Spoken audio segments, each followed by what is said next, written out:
Welcome to week 5 of this MOOC course on management concepts. In this week, we are going to learn about the third phase of management, that is the modern school of thought.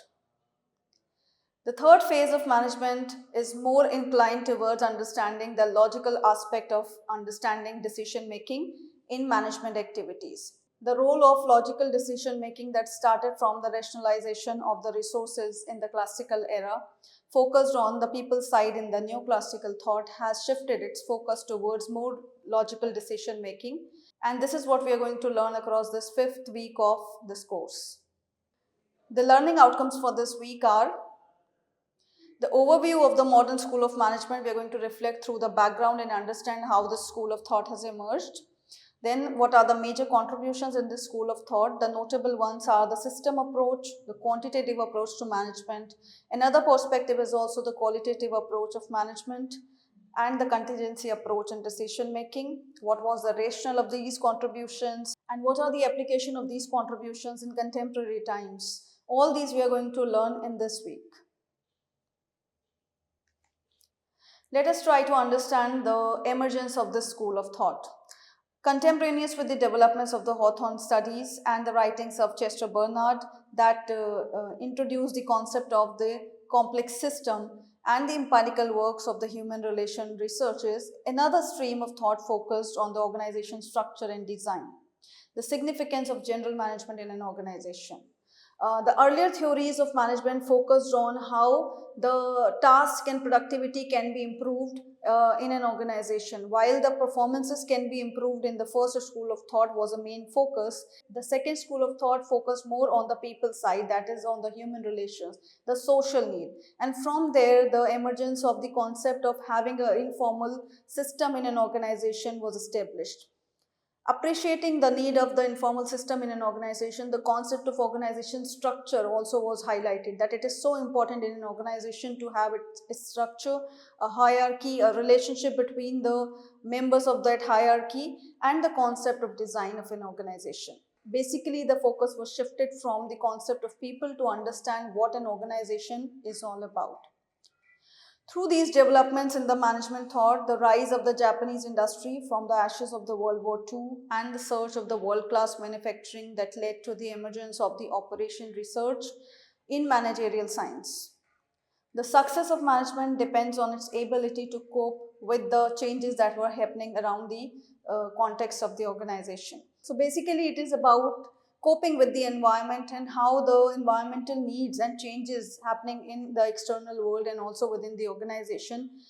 So with these changes, it is important to reflect on the structure of the organization and the relationships of the members of the organization across those structures. The first thought that we are going to reflect on this modern school of thought is the systems theory of management. Now, the systems theory of organization has its root in biology and the system sciences that is derived from the phenomenon of a human system, that how a human is composed of various interrelated subparts in a human body.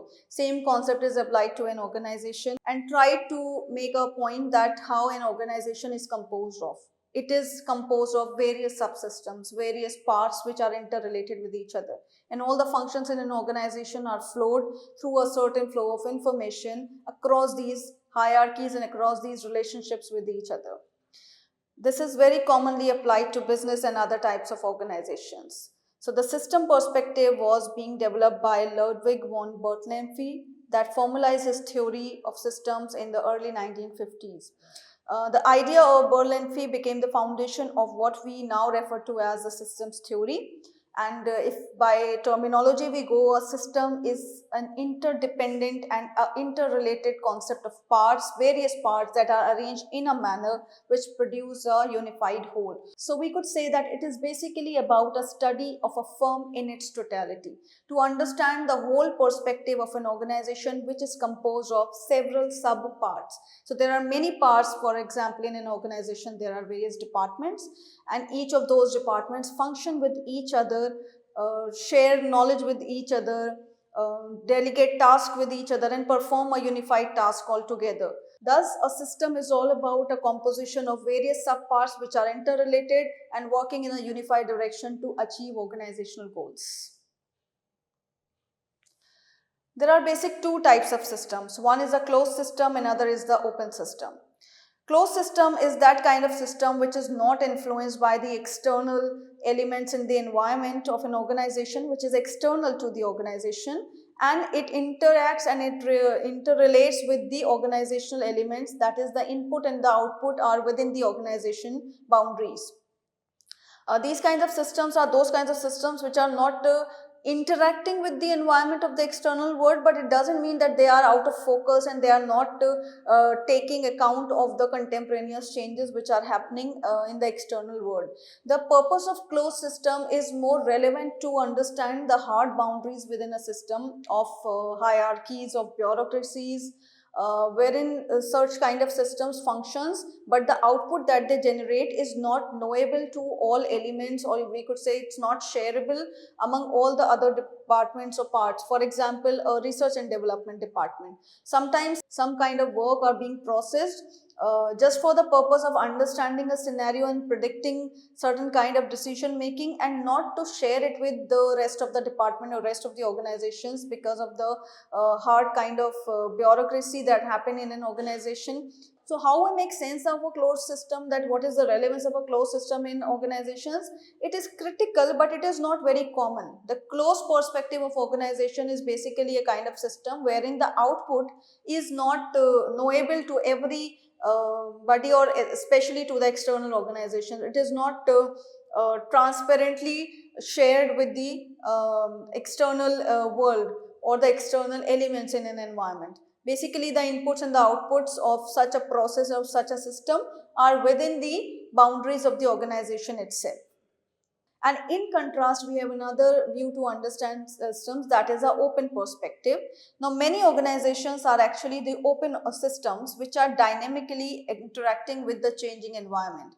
Basically, an organization transforms itself according to the need of the external world, and those changes which are happening in the external world are incorporated in the decision making and vision and objectives of an organization. So, herein we could say that the organization interacts with the external world and respond in retrospect of the changing environment. So open systems are those kinds of systems wherein the inputs are transforming into outputs, and those outputs are knowable and shareable and distributed with the external environment as well. So closed system and open system are two perspectives to understand the nature of a system. However, open systems are more general in nature. Let us understand the elements of a system. A system can be open or a closed system, but there are essential elements to it. In this diagram, we could see four essential elements to any system, one of which is the inputs. Now, this is, we could say, the starting point of a process also. Inputs are essential resources which are required to join their efforts together and combine together for the purpose of the unified goal achievement. Resources are human resources in an organization and the other resources which are required for the task to be delivered. It could be raw materials, it could be capital, it is the technology, the machines which are required to deliver the task, and or maybe through machines people are going to work together, or the information. Now, if we look at information, it is a key resource, because to perform any task, to delegate any direction, to deliver any responsibility, and to demonstrate any technique, it is very, very essential that the purpose of the activity is cleared. Information about any task, any role, any responsibility, any skill which is required to be demonstrated, essentially the information must be provided, because information is the key resource. So we could say that these are the inputs which are required to be invested and harmonized together for the transformation. The second stage or the second element of any system is the transformation process. In simple terms, we can understand that this is basically a work in progress state. Work in progress wherein people are working together, whatever task that they have to delegate, whatever task and responsibilities that they have to direct to the team members, that happens into this process. People who are receiving certain kind of instructions, they are performing their task. It's typically, we could say, a stage wherein the performance is actually happening and the task is executed. So whatever the strategies, whatever the plannings that have been designed at the stage one with the required amount of inputs, this is the second stage wherein the work is actually executed. Herein the kind of activities are pursued, certain kind of tools and techniques and procedures are adopted for the purpose of this transformation. That is why it is a work in progress state. The third is the output state, which is the ultimate goal achievement. The output could be the product or a service. It could be, any process. It could be a manufacturing process. It could be a decision making process. It could be a strategy making wherein certain kind of policies are being devised. It could be a kind of a service mechanism that could be developed for the purpose of delivery. So products or services are essential outputs. In addition to that, sometimes kind of a process is adopted in a system to derive certain kind of results that could be related to some kind of financial results, some kind of information which is being processed.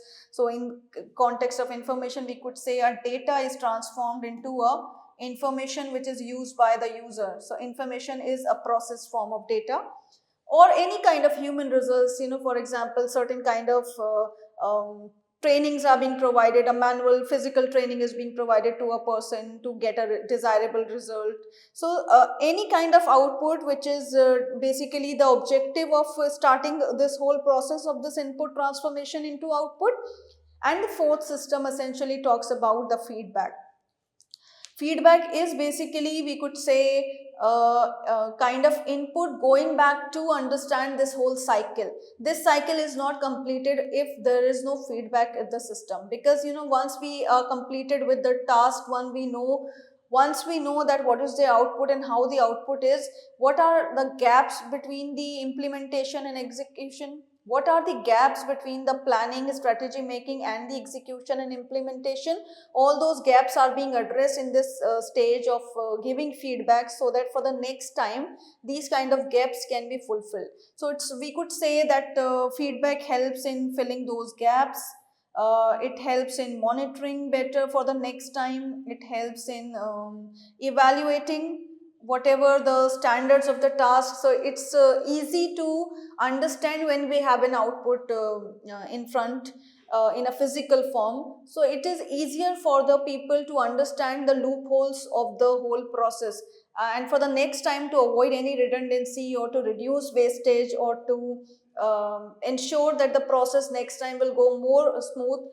It is very, very important that the feedback system should be installed into the process of transformation of inputs into outputs. So these are the four essential elements that apply to any system. There is also another perspective to look at organizations, and this perspective is known as cybernetics. Norbert Wiener derived this word of cybernetics from the Greek word Kubernetes, which means a pilot or a person at the helm to label the study of organisms and machines as self-regulating systems. Now, this is derived from the concept of a self-regulation, and this self-regulation is like that you develop a system in a manner which works for itself. So self-regulation is something wherein the kind of system is so much established and matured in a sense that it regulates itself. It works as an autopilot. So the system has to be viewed from this perspective, in that sense that the monitoring work should be at every stage, so that the kind of an observation could be made before starting the activity, during the activity and after the activity. So what elements that we have understood in the previous slide, which was about the feedback cycle once the output is here, this cybernetic perspective actually emphasizing on the element of feedback at every stage of the process of development. Herein, the four stages, which are the inputs, transformation and output, and the importance of feedback cycle, is emphasized at all the stages during the activity, after the completion of the activity. So basically this theory was developed for the purpose of exploring the interactions between the humans and the machines and their rapid adjustment to the environment. So this theory focuses on that how the mechanism of the inputs, transformation and output is interacting with each other, how people are interacting with machine. During this flow of activity, the kind of a feedback and importance of the feedback and how the changes could be made and incorporated there and then when the process of activity is on, is what has been emphasized and advocated through this philosophy. Getting inspired from the work of Weiner in the field of cybernetics, the field of artificial intelligence also emerged in the mid of the 1950s. So Herbert Simon and Ellen Newell were among the early pioneers of artificial intelligence research, and by simulating some kind of human information processing unit and developing certain expert systems, so Simon and Newell programmed computer algorithm to play chess and prove mathematical theorems. So in 1975, Simon and Newell received the Turing Award also from the Association for Computing Machinery for their contributions in the field of artificial intelligence. Let us see some of the merits of the system theory. Well, we have understood so far that systems is all about a combination of various subsystems which work together and they are interrelated to each other. By using this perspective of a system, we say that the first understanding is very simple, and that in itself is a merit of this theory, that this is so logical, this is so easy to understand that obviously a system is composed of various subsystems. No major aspect of any organization defines itself as an organization, because it is composed of various subparts, and all the parts which are smaller or larger, or no matter what they are contributing, but every bit in an organization is an important perspective to understand the totality of the organization. So looking at an organization from a whole perspective is makes it more logical and simple to understand that what an organization is and what are its different elements and how those elements are interrelated with each other, whether they are the machinery, capital, the different kind of inputs which are being used, the kind of activities, how they are delegated, the kind of hierarchies and the policy making in an organization, the structure of an organization. All these are the some part and parcel of the whole system to understand organization as a whole. Another important merit of this system is that it is a comprehensive troubleshooting concept. Now, what do we understand through this comprehensiveness? It basically helps us to give a bigger picture of the organization. Now, if there is any issue, for example, in any department of an organization, obviously it is going to implicate the performance of the other interconnected departments. This is where we could see that it is not only a problem of a particular department, but also of an organization as a whole. So if you have a body pain in any one of the body part, it doesn't mean that rest of your body is not affected by it. That is the same logic to understand this concept of troubleshooting, that if there is a issue at any aspect, at any part of an activity or any resource in any of the unit, it is going to affect the whole task altogether, and the interrelationship of one part with the another part is something that gives us a bigger picture to understand. So the issues and the problems have to be resolved on priority to understand that it is not only a minor issue, but it can implicate into a major issue if not sorted well within time. So this gives us a comprehensive understanding of the organization as well. In addition to that, the other merit is of the transparency. Since all the systems, all the parts are interrelated with each other, they are all interconnected, it helps us to understand that the organizations also have to create some kind of open channels of communication and more transparency with each other. Because if one department does not cooperate with the other, or one unit will not cooperate with the other, or let us say the people within a team does not cooperate with each other in terms of providing required information or certain kind of resources, so all this will affect the ultimate task. So it is not between two people, it is actually the task which is important. So the totality perspective of a firm with reference to the work and the responsibilities delivered in an organization also draws our attention towards the importance of the transparency within these systems.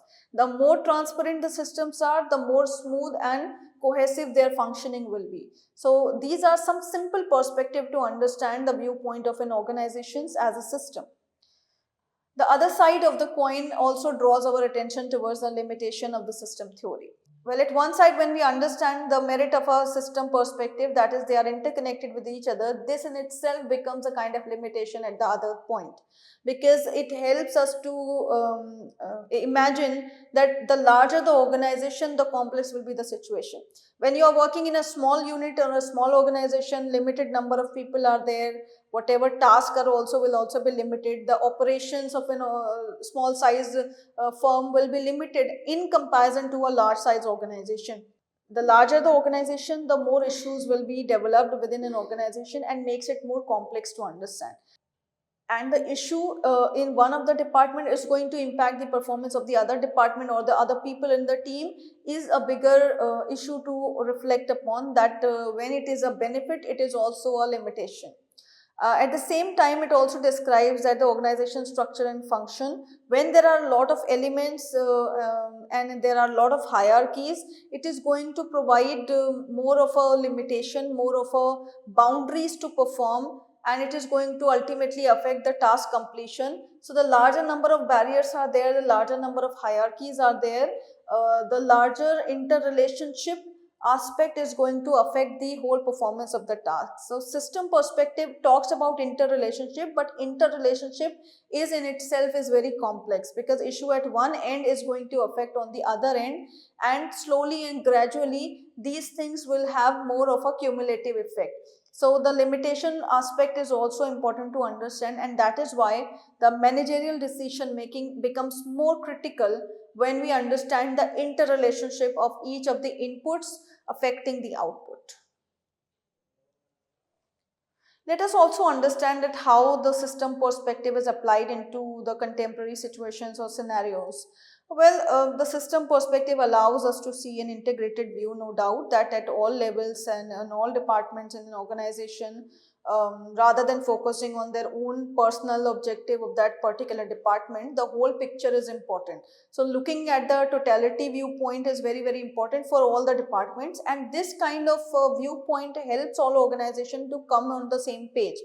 So instead of only focusing on their own individual departmental objectives and departmental success, if all the departments work together as team with a team spirit and also the organizational commitment, this kind of philosophy will help the organization to perform better with the cordial cooperation of all the other departments as well.